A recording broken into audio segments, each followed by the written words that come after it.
Bonjour, bienvenue sur le podcast Au fil des lunes. Je suis Claire Vigrimaud. Je suis hypnologue et professeure de yoga. Vous pouvez me retrouver sur le site clairviyoga.com, KLERVYOGA.com, où je vous présente toutes mes activités. Toutes les semaines, je reçois des invités dans ce podcast qui nous parlent de leurs activités autour du bien-être, que ce soit l'hypnose, le yoga, le reiki, la sylvothérapie et bien d'autres thèmes encore. Alors sans plus attendre, voici l'épisode du jour. Dans cet épisode, je reçois Julia, derrière l'association Miroir de Lune, qui vise à faire découvrir la voix initiatique des femmes amérindiennes à travers les enseignements de Jamie Sams. Julia a découvert cet enseignement des 13 mères originelles il y a plus de 10 ans. Nous discutons des rencontres qui l'ont menée dans cette voie, vers laquelle elle ne semblait pourtant pas se diriger, ayant grandi dans un milieu plutôt masculin. Avec une approche dénuée de tout dogmatisme, elle nous présente sa façon de vivre l'enseignement des 13 mères originelles. Elle nous explique les nouvelles lunes, où l'on accueille la mère de clan, dans la lecture des textes avec le mental. Et puis les pleines lunes, temps de célébration, avec le cœur, où on se réjouit et on laisse parler sa créativité, pour fêter la mère de clan à notre façon. Et c'est tout le vœu de Julia d'inciter les femmes qui le souhaitent de vivre l'expérience de la création d'un cercle, dans un cheminement naturel, pour prendre l'enseignement pour soi, le vivre et ensuite l'incarner. Quitte à rassembler une toute petite poignée d'amis chers, sœurs de lune, simplement pour ne pas forcément attendre tout de l'extérieur, mais se mettre soi-même en mouvement et vivre la magie de la création d'un cercle. Un épisode qui donne envie d'appeler quelques amis, d'ouvrir le livre des 13 mères originelles et d'en partager la lecture à haute voix. Bonjour Julia, je suis très heureuse de te recevoir parce que je t'avais connue par rapport à ton groupe Facebook sur l'enseignement des 13 mères. Et est-ce que tu pourrais peut-être te présenter aux auditeurs et nous parler un petit peu de ton parcours Alors, bonjour. Alors moi, je m'appelle Julia. Donc, j'ai un parcours plutôt artistique. Moi, j'ai une grande sensibilité artistique au départ. Donc, je m'intéressais à la danse, le théâtre, les arts plastiques, toutes ces pratiques-là. Et donc, j'ai aussi été très intéressée par l'animation, les enfants, les relations avec les enfants et avec l'art. Donc, j'ai fait les beaux-arts et j'ai une pratique artistique personnelle. J'ai fait des tableaux. Et aussi en parallèle, du coup, j'ai eu envie d'accompagner les personnes avec l'art. Donc, c'est naturellement que je suis allée vers l'art-thérapie. Voilà. Donc, aujourd'hui, je suis art-thérapeute et j'accompagne les jeunes qui sont déscolarisés entre 13 et 16 ans. Même je peux monter un peu plus vieux, vers 20 ans. Et donc, j'utilise l'art pour leur redonner confiance en eux. Et puis aussi comme le côté éducatif de l'art, voilà, parce qu'il y a certains jeunes qui sont fâchés avec l'adulte, avec l'autorité. Donc, j'utilise l'art pour les aider à reprendre confiance, à se rendre compte que voilà, on est là pour les accompagner, mais on n'est pas là pour leur donner des ordres. Et puis qu'il y a des lois, les lois de la matière. Si tu mélanges du bleu et du rouge, tu vas avoir du violet.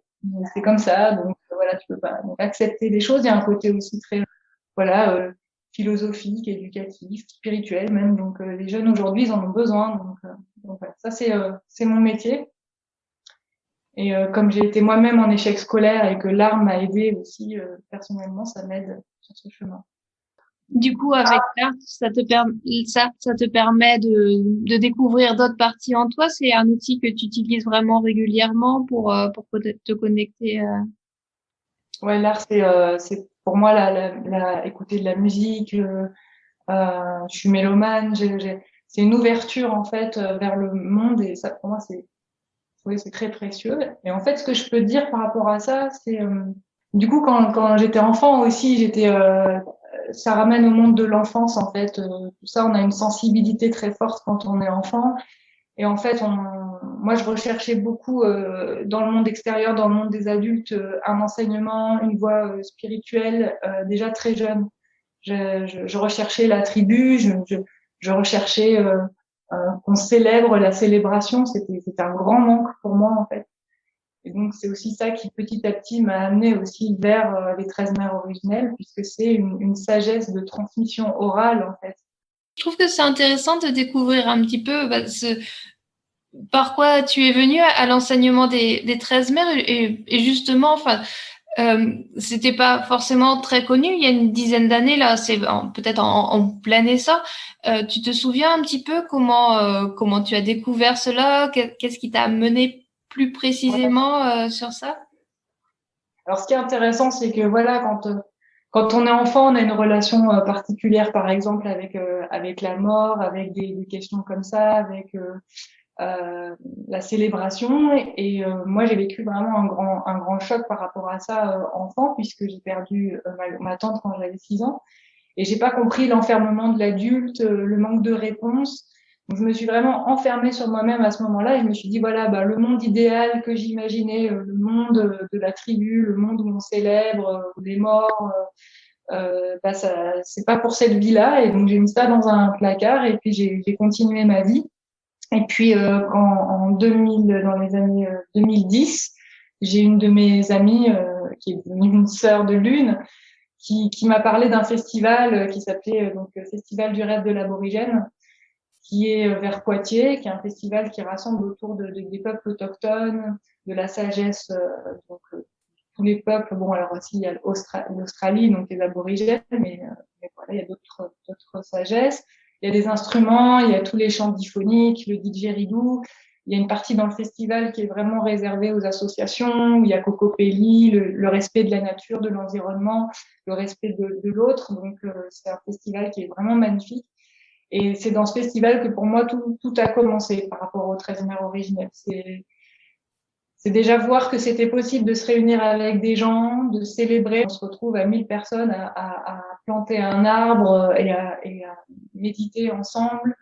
Euh, pour moi, ça a été incroyable de voir que c'était possible de vivre là, dans cette vie, des moments comme ça. Et donc, c'est dans ce festival où une femme m'a parlé de l'enseignement des 13 mères originelles, du livre. Et elle nous a proposé de la retrouver. Donc, il se trouve que comme par hasard, elle était auvergnate comme nous et elle nous a proposé de la retrouver pour qu'on lise ensemble, pour qu'on se retrouve ensemble pour lire le livre chaque cycle lunaire.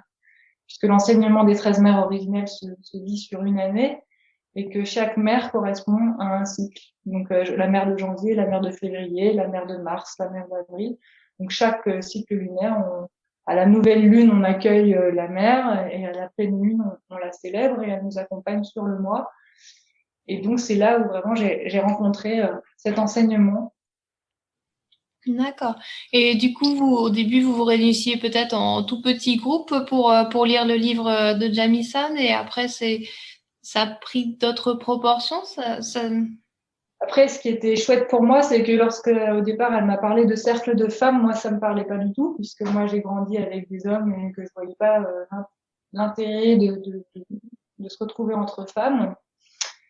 Et puis, ce qui s'est passé, c'est que vraiment, c'est la beauté du texte qui m'a parlé. C'est l'enseignement, être en relation avec les animaux, l'esprit des animaux, le côté éducatif aussi des peuples racines.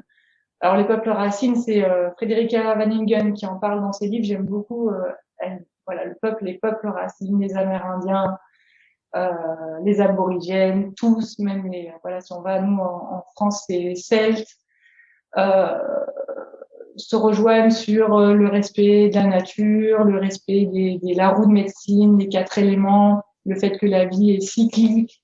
Donc, le respect de la tribu dans la tribu de l'autre, toutes ces sagesses qu'on a perdues aujourd'hui. Et pour moi, c'est la raison pour laquelle aujourd'hui la société va mal. On a perdu le lien avec nos ancêtres, il n'y a plus de transmission. Donc, cette idée aussi d'avoir nos pères, nos grands-pères, nos grands-mères qui, autour du feu, transmettent leur expérience, leur sagesse. Donc, dans l'enseignement des 13 mères originelles, la transmission orale est centrale, en fait, dans l'apprentissage de la connaissance. Ça veut dire que si on a une grand-mère qui a vécu quelque chose et qu'elle nous raconte son histoire, elle nous donne un bout de notre histoire aussi. Donc, c'est ce qui est aujourd'hui, pour moi, ce qui m'a vraiment touchée en premier dans l'enseignement, c'est cet aspect-là. Et ensuite, le fait de me retrouver entre femmes, la compréhension aussi aujourd'hui de ce chemin aussi vers le féminin, l'équilibre en soi du féminin et du masculin. C'est-à-dire qu'on est dans une société qui est dans une énergie masculine. Alors, qu'est-ce que c'est masculin, féminin? C'est pas les hommes et les femmes. C'est le mouvement d'aller vers l'extérieur, l'expiration, et le mouvement d'aller vers l'intérieur, l'inspiration. C'est ce mouvement de la vie qu'on retrouve dans la polarité yin et yang et qu'on retrouve dans ces deux forces. Effectivement, aujourd'hui, on le mouvement qui se passe, et on voit bien ce qui est en train de se passer au niveau de l'actualité, c'est d'aller à l'intérieur de soi et de trouver à l'intérieur de soi le soi, qui on est, et arrêter de chercher à l'extérieur les voies pour avoir des réponses. Donc, tout est amené à ça. Donc, je pense que c'est pas un hasard que ça a été transmis par des femmes et que ça a été une invitation aujourd'hui de se retrouver entre femmes. C'était aussi pour questionner pour aller dans ces questions et retrouver cet espace intérieur, cette énergie féminine en nous et la rééquilibrer, qu'on soit homme ou femme. D'accord. Et du coup, au fil du temps, au fil de ces cercles, tu as vu des changements s'opérer en toi ou ça s'est fait vraiment la révélation d'un coup que c'était là ta place? Alors, ce que j'ai fait, c'est que j'ai eu envie de perpétuer cette tradition, puisque c'est une tradition orale qui était transmise dans une tribu Kiowa. Et c'est les dernières de la lignée, Sissi et Bertha, qui ont décidé en conscience de le transmettre. C'est un cadeau énorme, puisque pour ces civilisations-là, pour ces tribus, c'était de la transmission orale. Donc l'écrire dans un livre pour que ce soit accessible à toutes les femmes blanches, vu leur histoire, c'est un cadeau énorme. Jamissam n'a pas transmis que l'enseignement des 13 mères originelles de cette tribu. Il y a aussi les cartes médecines, les cartes médecines qui sont aussi toutes les connaissances sur les esprits des animaux et la vie des animaux totems. Il y a aussi d'autres livres, Danser le rêve. Voilà, c'est une énorme sagesse qui nous a été transmise. Et de porter le flambeau et d'avoir envie de vivre cette expérience. Et ce que je me suis rendu compte, en fait, c'est que le livre des 13 mères originelles, c'est un livre initiatique, en fait.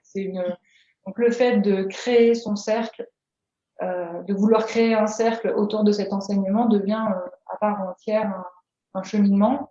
Alors, j'aime bien dire le mot pèlerine. On devient des pèlerines. C'est mieux que être des enseignantes. Ça, par rapport à ça, d'ailleurs, c'est pas nous en pèlerine.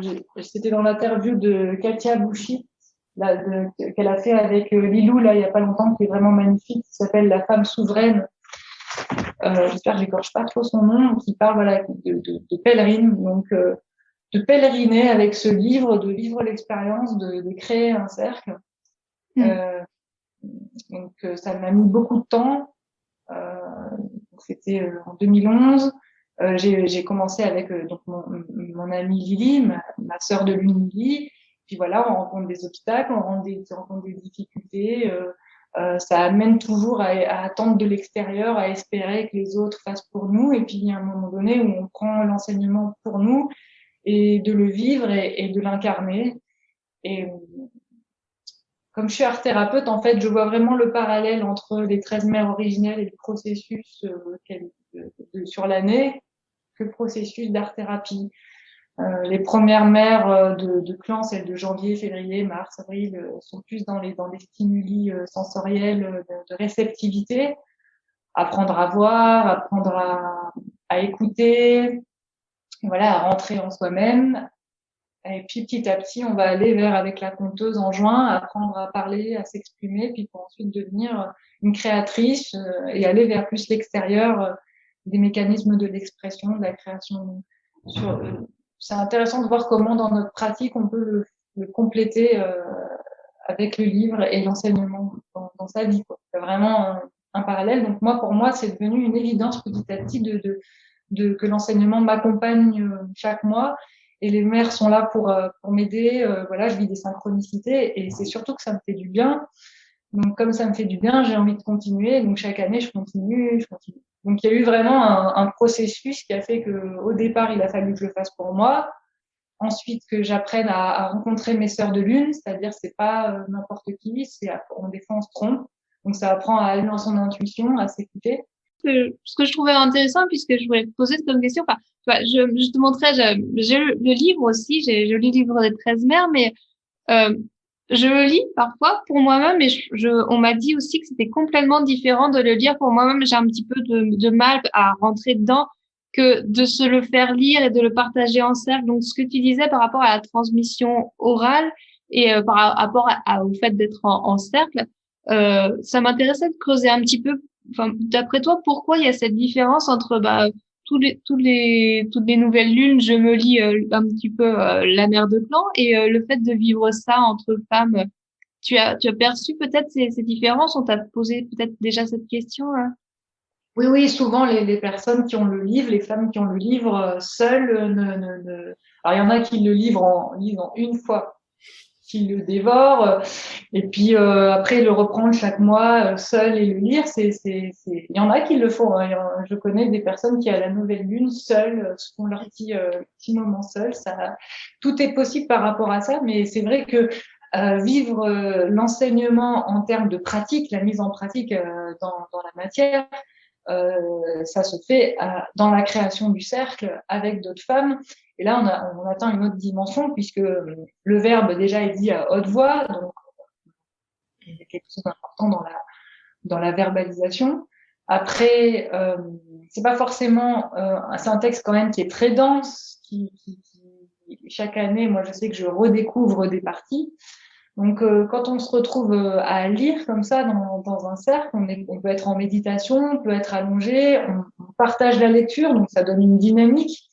On écoute la voix de nos sœurs, donc ça amène à aussi vivre quelque chose entre nous sur le moi et partager ensemble, voilà, cette partie m'a touché, en quoi ça résonne en toi. Et là, on rentre dans ce que j'appelle le miroir de l'une. Donc, c'est prendre conscience que l'autre est son miroir et que lorsqu'il y a des choses qui nous activent dans le cercle, et ben c'est qu'on a nous-mêmes à l'intérieur de nous à aller voir des choses. Et là, on devient vraiment une co-création, une équipe pour se guérir ensemble sur les parties qui sont activées. Ça, j'aime bien le livre aussi de Cercle de compassion de Shinana Bolen, je ne sais plus trop comment là ça s'écrit, qui est un livre très simple qui est les bases d'un cercle pour que le cercle soit de bonne qualité. Parce qu'on fait des erreurs au début. Voilà. Donc l'ampleur de l'enseignement vécu dans un cercle, c'est une autre dimension. D'accord. Et c'est à chaque fois, c'est avec les mêmes femmes que vous vous retrouvez en cercle du coup, ou alors parfois ça peut changer tous les mois ou Alors, ce qui est bien, c'est que chacune vit son expérience. Moi, ça fait maintenant ma 9e année, donc je vois en général sur une année. Donc, l'enseignement, ça commence en janvier, ça se termine en décembre. Donc, chaque année, je fais le point du nouveau cercle avec qui je vais avoir envie de travailler, avec qui j'ai envie d'aller en profondeur. Ce qui est intéressant de voir aussi, c'est que le Festival des 13 mères originelles, pour moi, a été un pilier dans mon processus. Et à chaque fois que j'y suis retournée au festival, j'ai progressé sur mon chemin et c'est ce qui m'a conduit aussi à créer l'association Miroir de Lune. C'est ce qui m'a conduit aussi à aussi promouvoir aujourd'hui la création de cercles. Donc aujourd'hui, il y a une autre dimension chez moi en fait. Il y a une dimension aussi de faire découvrir l'enseignement. Donc au moment des nouvelles lunes, donc au moment des nouvelles lunes, je partage l'enseignement avec les personnes, le public, pour les rassurer, pour les amener à découvrir déjà l'enseignement. Et ensuite, après, il y a le temps de la pleine lune, qui est plus un temps pour moi de célébration, où là, je le vis avec mes sœurs. Donc, c'est pour moi aussi 2 temps différents. Alors, c'est un luxe de pouvoir se payer 2 temps. Mais c'est vrai qu'il y a un temps où c'est plus mental, où on lit le texte, où on l'intègre à la nouvelle lune, et à la pleine lune, on n'est plus autour du texte, on est autour de la célébration. Chant, tambour, créativité, puisque chacun des textes porte en eux des célébrations, des idées. Donc, quand on se connecte à nous-mêmes et qu'on ressent, ça, voilà, si on faisait ça, si on faisait ça, donc c'est une proposition dans le cercle. Ah, j'ai envie de mettre une bougie. Nous, au début, comme toute chose qui commence et qui se crée, c'est simplement se retrouver une fois par mois et se dire bon, ben voilà, ça te dit, je sens qu'on pourrait essayer ça. Et de ces lectures et de cette expérience va naître des envies, une synchronicité qui fait qu'après nous, ça nous a amené à la culture amérindienne, donc ça nous a amené au tambour, euh, au cercle, à la roue de médecine, qu'est-ce que c'est, d'avoir envie de vivre ça entre nous. Il y a aussi le bâton de parole. Il y a toutes sortes d'outils qui ont envie d'être mis en place dans le cercle, mais c'est vraiment aussi dans la liberté de le créer soi-même. Et c'est ce que j'ai entendu. Il y a des femmes qui se retrouvent aussi autour d'un dîner, d'un repas, dans la couleur de la mer, puisque chacune des mers a une couleur et une vibration. Donc elles se retrouvent, il y a le temps du repas, qui est le temps de partage où elles discutent, et puis après elles mangent, et puis et elles lisent le livre, elles structurent leur soirée de cette façon-là. Moi, ce que je trouve magnifique, c'est ça, c'est que c'est illimité. C'est illimité. Donc c'est difficile pour moi de donner un modèle par rapport à mon expérience, parce que j'ai envie justement que les personnes le vivent d'elles-mêmes, de leur centre, de leur intériorité. D'accord, oui, c'est vrai que ça donne plein d'idées aussi, puis ça donne envie de s'approprier soi-même les textes avec en fonction de ce qui résonne en nous. Donc c'est chouette ça en tout cas. Il y a un moment, on se met nous-mêmes en mouvement, en fait, ça marche pas. C'est ce que j'ai compris, ce que je peux retirer de cette expérience, c'est qu'à partir du moment où on attend de l'extérieur que ça bouge pas. Ça veut dire qu'il y a un moment donné où on a envie, nous, de vivre ça. On se donne les moyens de le vivre. Et une fois qu'on a commencé, tout se met en place, en fait, pour nous. Moi, j'ai vraiment vécu la magie, quoi.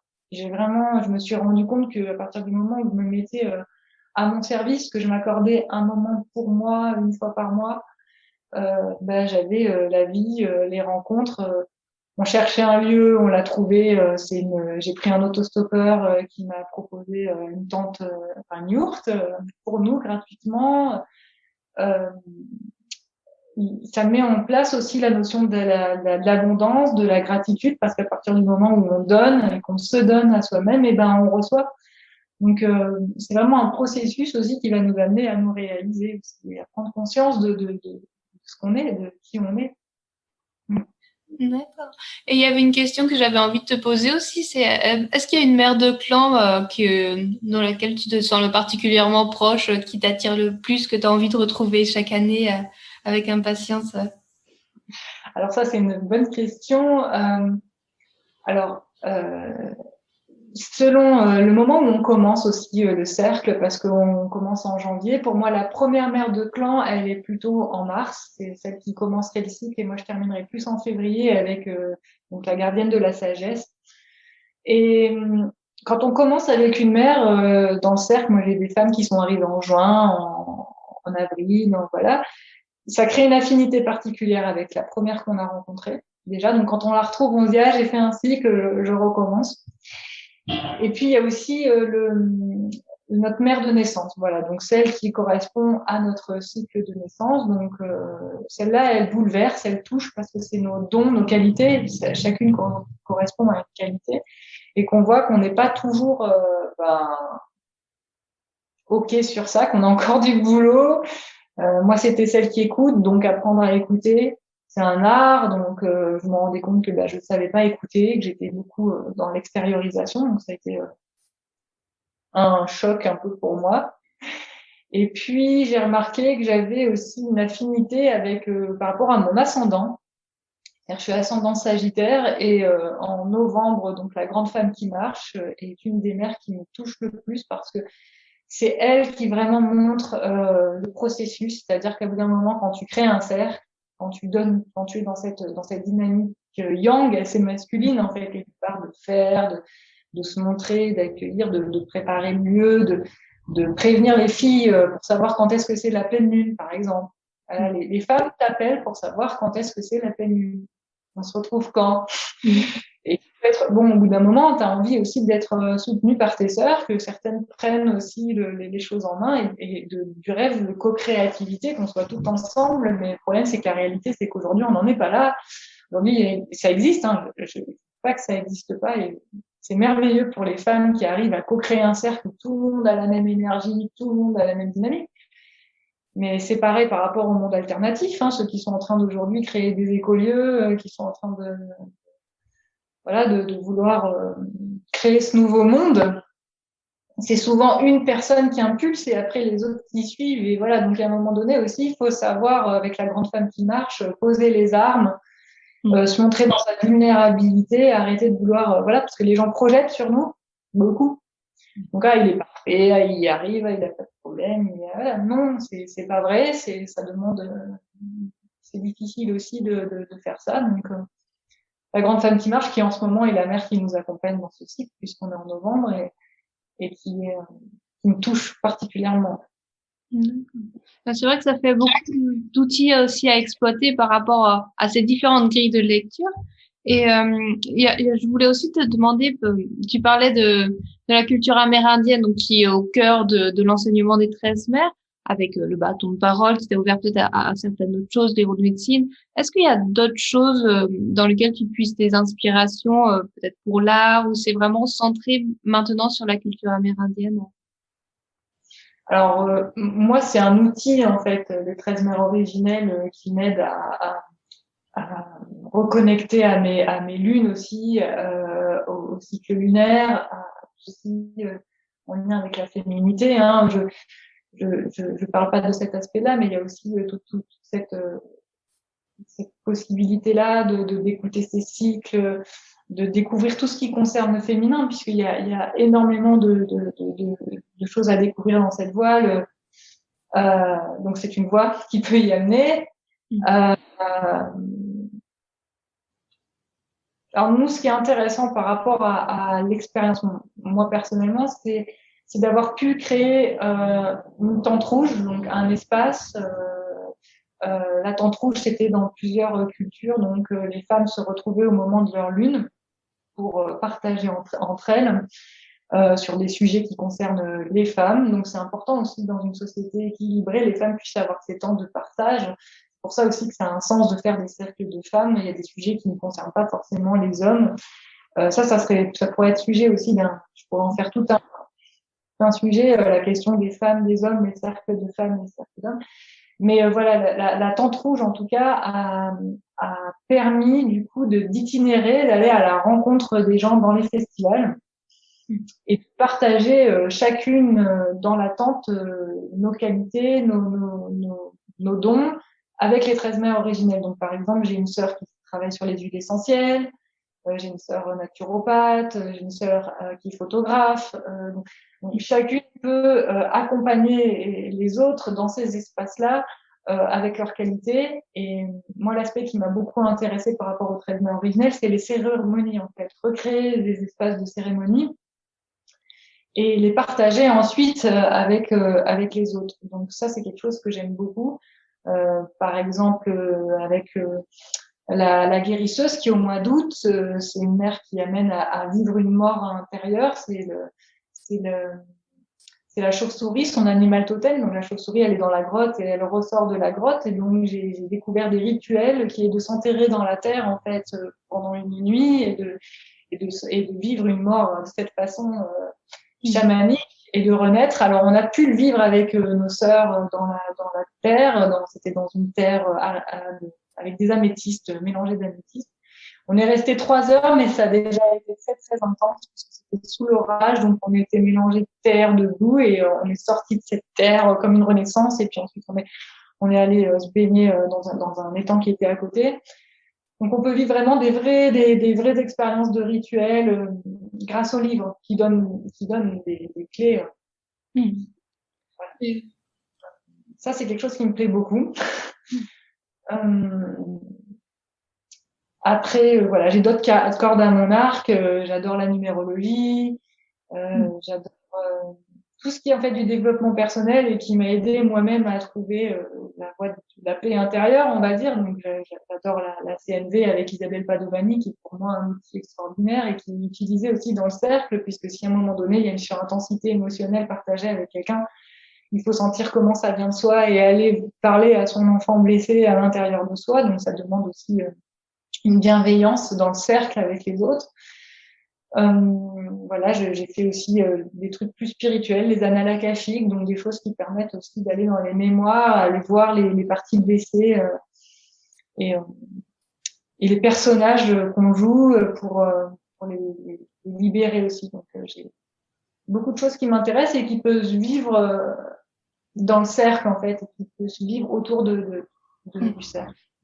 Mais c'est ce que je trouve fascinant dans ton discours aussi, c'est la liberté, se rendre compte qu'on a vraiment la liberté de mêler toutes nos passions aussi et tous nos outils, que ce soit, tu parlais de ta sœur photographe avec des choses aussi dans un autre domaine, les annales akashiques, et c'est fabuleux. On se rend compte aussi que on n'a pas assez de toute une vie pour explorer peut-être vraiment en profondeur l'enseignement des 13 mers. Donc je trouve que ta perspective est vraiment très, très enrichissante.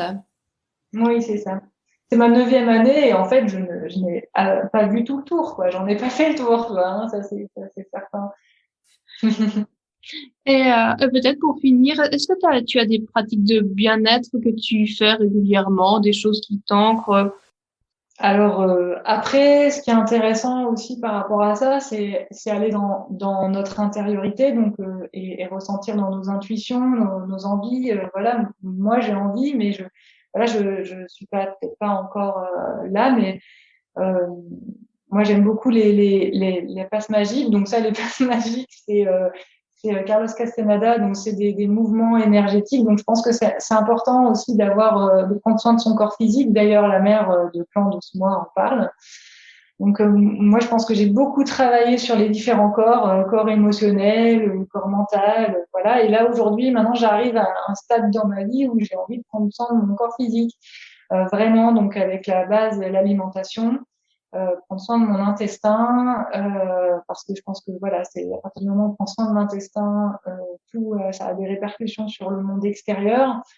Prendre soin de notre corps, avec aussi des pratiques simples, voilà, de yoga, des postures, mais en tout cas prendre soin, aller dans la nature, marcher.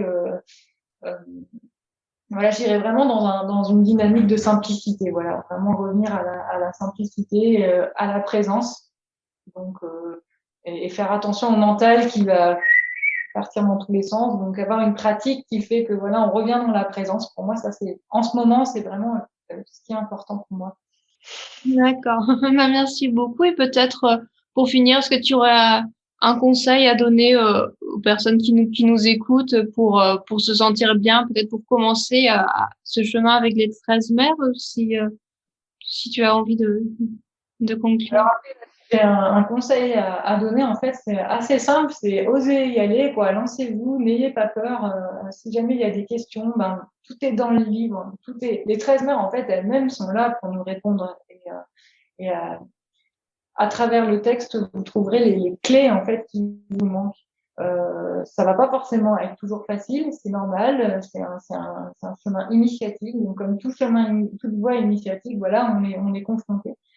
Mais voilà, c'est vraiment une expérience que j'encourage à faire et c'est très simple. Il suffit chaque cycle lunaire. Alors après, pleine lune, nouvelle lune, selon le temps qu'on peut, ou autour, si c'est compliqué de vraiment trouver la date par rapport aux enfants et tout ça, et essayer, si c'est possible, de s'accorder un moment pour lire ça avec une personne. Moi, je sais que j'ai fait une année à deux et ça a été l'année la plus intense à deux, en tête à tête.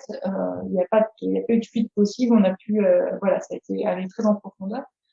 Donc, si vous êtes deux pour commencer, voilà, ça amène aussi la patience. Voilà, je pense qu'on a un mental qui projette beaucoup. Waouh, il faudrait un cercle avec plein de gens. Voilà.